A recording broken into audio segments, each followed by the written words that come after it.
Salut à tous et bienvenue sur Tesla Tips.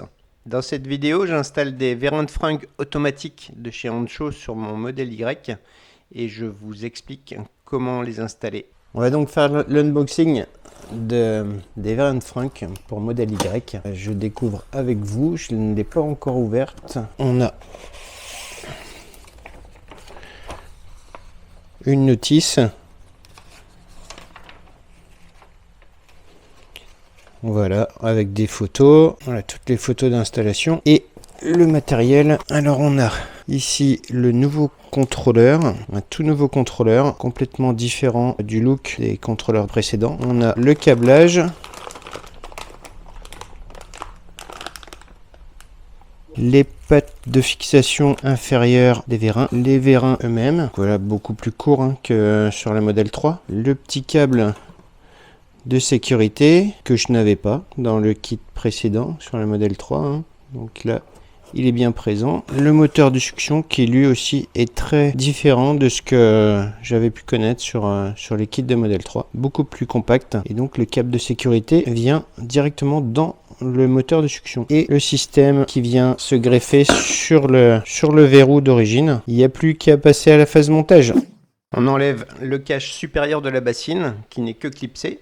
Ensuite, on retire la bassine, donc on a 4 vis, 2 sur le devant, 2 à l'intérieur de la bassine et un clips en haut à droite de la bassine. Pour l'enlever, utilisez un petit tournevis ou un outil en plastique et retirez le clips. Ensuite, on déconnecte le bouton intérieur d'ouverture de frunk et la bassine s'enlève. Ensuite, il faut enlever l'énorme filtre EPA du modèle Y. Pour ça, on a 2 vis à retirer, une à gauche, une à droite.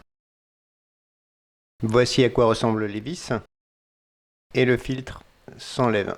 Ensuite, on sécurise le frunk avec un balai ou une tige quelconque, parce qu'on va retirer les vérins qui se trouvent donc à gauche ici et à droite.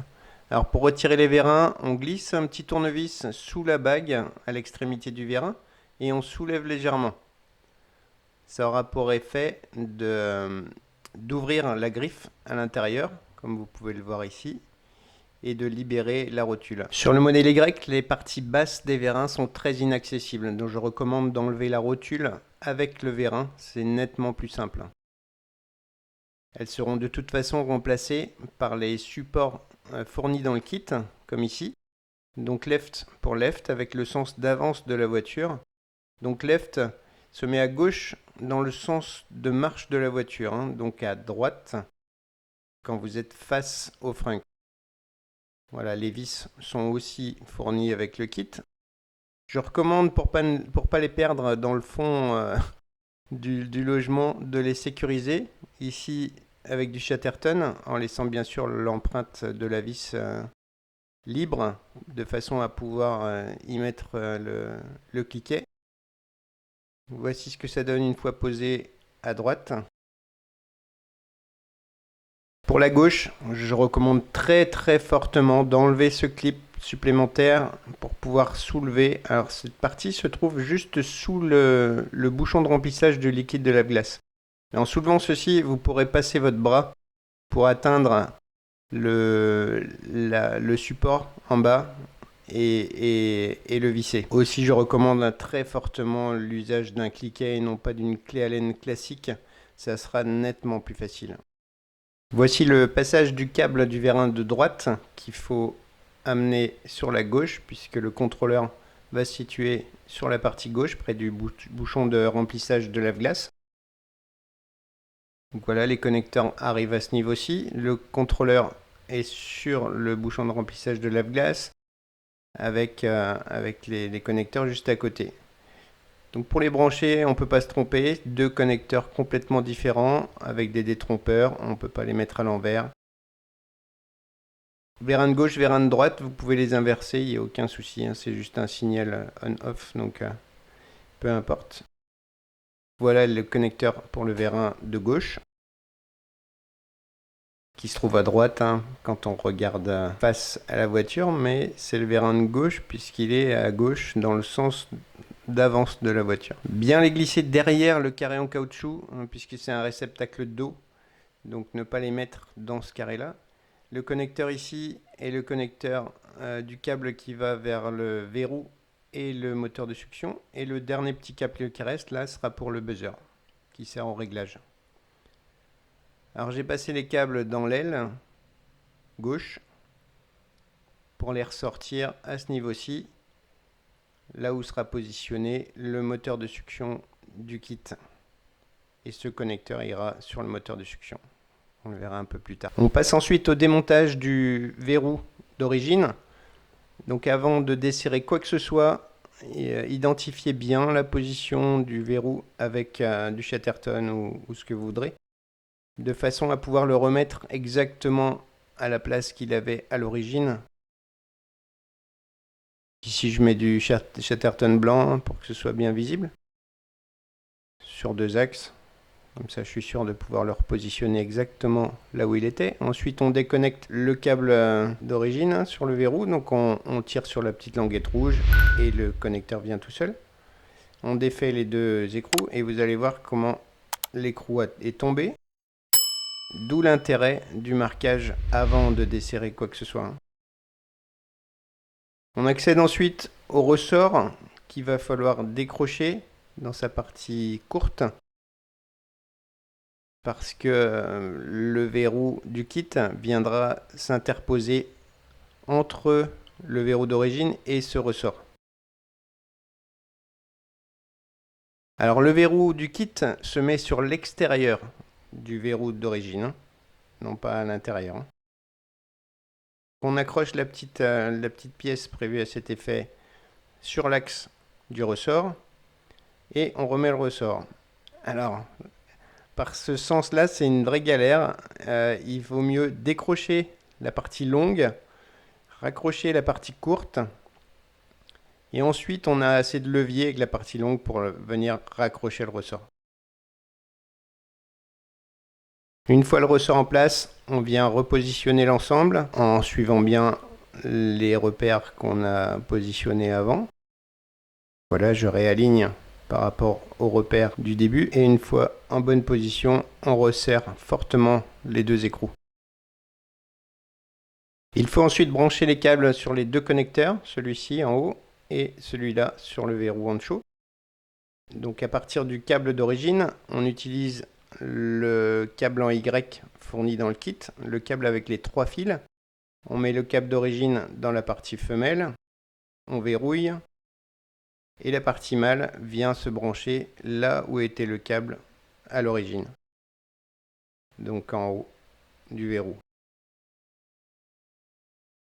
Et on n'oublie pas de verrouiller avec la partie grise.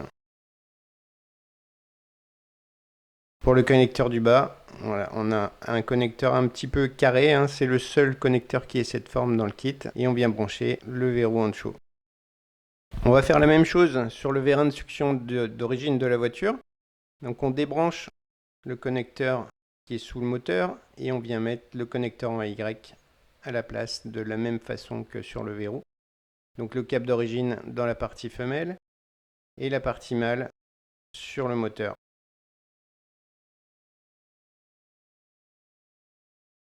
Et on range les connecteurs de façon à ce que ça ne gêne pas la mise en place de la bassine. On va maintenant mettre le câble de sécurité en attente. Donc on ouvre la petite trappe de remorquage dans laquelle sont les câbles d'alimentation de secours et on vient glisser le câble de secours par le trou et on le fixe avec un Colson ou un Chatterton sur les fils existants. Le connecteur marron vient se brancher lui sur le moteur de succion du kit. Un fusible est fourni avec le kit avec un connecteur rapide pour le 12 volts. Donc on déconnecte le connecteur vide, on vient insérer la cosse à l'intérieur, on pousse fortement, la cosse se verrouille à l'intérieur et elle ne bouge plus. Voilà, très pratique ce connecteur rapide, ça permet de déconnecter l'alimentation à tout moment sans avoir besoin d'outils. Donc le plus 12 volts sur les voitures équipées de batterie lithium est très facile d'accès. On a une tige filetée sur laquelle on peut venir brancher les accessoires. Et pour la masse, je me suis pris sur sur l'aile gauche, ici, vous voyez le petit fil hein, qui arrive sur la droite, voilà la masse. J'ai placé le buzzer ici pour les tests et les réglages. Donc une fois tout branché, le fusible reste accessible. Il suffira d'enlever le cache supérieur de la bassine pour y avoir accès. Voilà, il est caché en dessous. Donc on a le vérin de droite, le contrôleur, le vérin de gauche branché derrière, hein, la petite pièce en plastique carré, le connecteur qui va sur le verrou et vérin de succion, les câbles qui passent dans l'aile gauche, le moteur de succion du kit fixé ici, derrière la petite traverse, avec son câble de sécurité qui ressort par la trappe de remorquage, le branchement du verrou, donc les deux connecteurs. Celui-ci va sur le bouton intérieur d'ouverture de frein, hein, on le branchera plus tard. Et le connecteur Y sur le moteur de succion d'origine de la voiture. Pour le réglage, on maintient appuyé l'unique bouton du contrôleur et on attend les bips.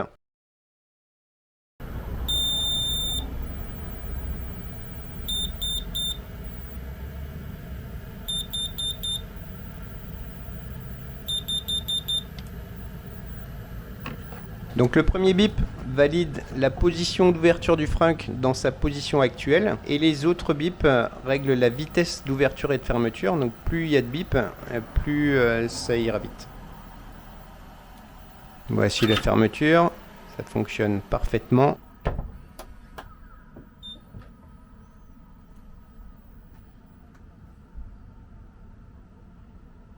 L'ouverture.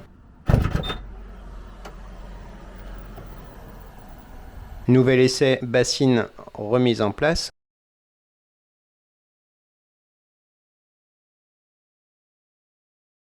Voilà, ça fonctionne nickel. Une petite vue de côté.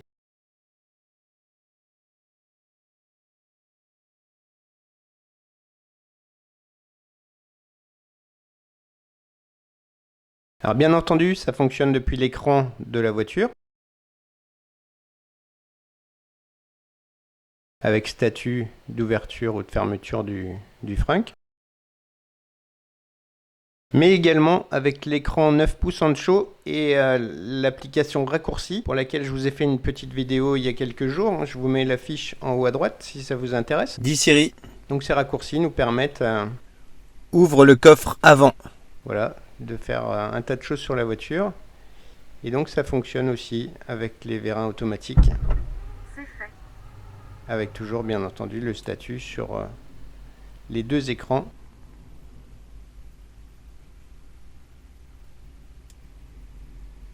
Désolé si vous avez un iPhone et que je l'ai déclenché.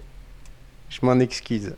Je vous remercie beaucoup d'avoir regardé cette vidéo, j'espère qu'elle vous sera utile.